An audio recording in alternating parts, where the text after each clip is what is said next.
Don't be surprised. Notice Jesus says in verse 18, if the world hates you, you know that it hated me before it hated you. Doesn't that kind of sound like the way parents talk? How many people had parents who are like, man, you think you have it hard? When I was a kid, how many people got that speech?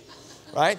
Or made that speech. You got no idea what we had when we were a kid. That's right, I don't have any idea. I don't particularly want to know. Jesus seems to be kind of taking that tack. He's like, you know, you think the world hates you? If you think the world hates you, here's what you got to know. It hated me before it hated you. And that's not what I would have expected him to say there. I would have expected him to say, if the world hates you, you know, try harder. If the world hates you, love more. If the world hates, follow me better. That's not what he's saying. He's not like fix it. He's like live with it. He's not like if the world hates you, here's plan B. He's like if the world hates you, don't be surprised. It hated me before it hated you. Interesting, probably the number one criticism of pastors of large churches, mega churches. I don't believe in mega churches really, but criticism of pastors in larger churches is that they cut the corner. They soften the message. They water it down. They just tell people what they want to hear. Trust me when I tell you, I had no desire to speak to you about haters. It's a sensitive subject. It hurts to have them, but I'm not going to skip over it.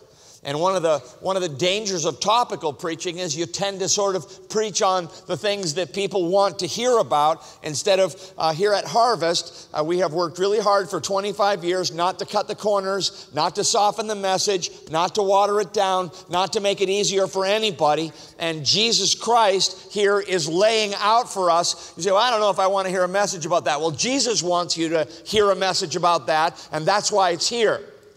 So apparently we need some help with haters, and I think one of the reasons we do is because we live under the illusion that if we just live properly, if we just conduct ourselves perfectly, if we just love the way that we're supposed to, that we're not going to have anybody hate us. And then we get shocked when it happens. And yet Jesus Christ said, beware when all men speak well of you. Beware, be careful. If everybody thinks you're awesome, that's not good news. He's like, I didn't even have that. And I can't say it better than he did.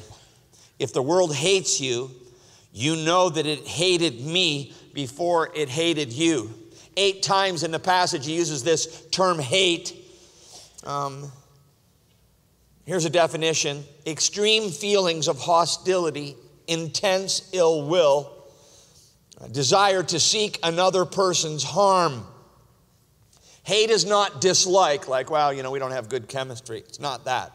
It's not distrust, as in we kind of have a bad history together. It's not disdain, as in, whoa, she's really disrespectful.